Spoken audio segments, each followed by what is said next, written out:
Baia, Catherine Sosso, Calvin Lani, Catherine Christine Honda, Shehodra,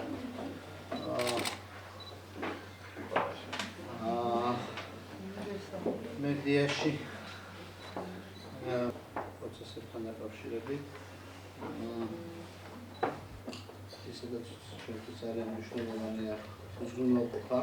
Shehodra, არსებობს საქართველოს და არსებობს ძალიან ეფექტურად, მაგრამ მე ერთადერთი მინდა გითხრათ, რომ მე მაგითაც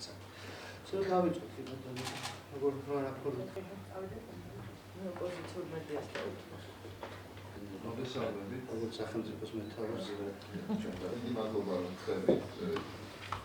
ტელევიზიის მოსწრებები, რომელიც ჩვენ მინდა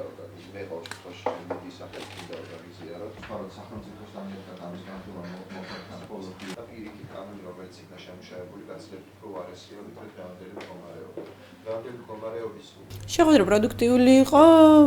ინფორმაცია მიიღო უფრო პრეზიდენტმა ჩვენგან, ვიდრე ჩვენ პრეზიდენტისგან, იმიტომ რომ მას აინტერესებდა ჩვენი მოსმენა. ზოგადად კარგი ტრადიცია დამკვიდრდა, ჩვენგან პირდაპირ პირველად ინფორმაციას იღებს სახელმწიფოს მეთაური და მისი ბოლოს დროინდელი ნაბიჯი ვეტო გვაძლევს შესაძლებლობას და ოპტიმიზმს ვიფიქროთ, რომ ეს მხოლოდ საუბრად არ დარჩება ხოლმე ჩვენი შეხვედრები და რაცა კონკრეტული ქმედებებიც მოყვა. საერთოდ პოზიტიურია და სასიამოვნოა, როდესაც პრეზიდენტი ინტერესდება მედიაში არსებული პრობლემებით და ეს იყო უკვე მეორე შეხვედრა. ვფიქრობ, რომ ყოველთვის პროდუქტიულია ეგეთი შეხვედრები, როდესაც ხელისუფლების რომელიმე შტოს ლიდერი და წარმომადგენელი ინტერესდება მედიის პრობლემატიკით. ძალიან კარგია, რომ პრეზიდენტს აქვს ასეთი პრაქტიკა, შეხვედრები მასობრივი ინფორმაციის საშუალებების წარმომადგენლებთან, ხელმძღვანელებთან. ზოგადად მე ვფიქრობ, რომ ამგვარი შეხვედრები მომავალში თუ გაგრძელდება, იქნება სასურველი, არა მხოლოდ მედიისთვის, არამედ ხელისუფლების პირველი პირისთვისაც, სახელმწიფოს მეთაურისთვისაც და ჩვენ ყველას მოგვეცა რა თქმა უნდა შესაძლებლობა რომ ჩვენი მოსაზრება გამოგვეთქვა, რაც მთავარია მე დავინახე ერთი რამ ჩემთვის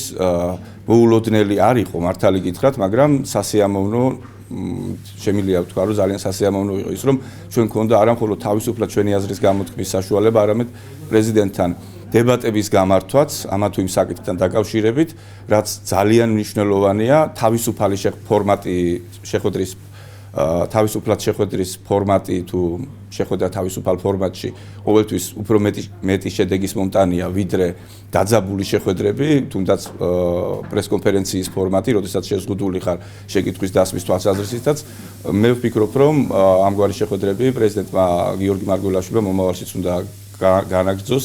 და ეს მისთვის იქნება უპირველესად ძალიან მნიშვნელოვანი და რა თქმა უნდა ჩვენთვისაც ძალიან კარგია.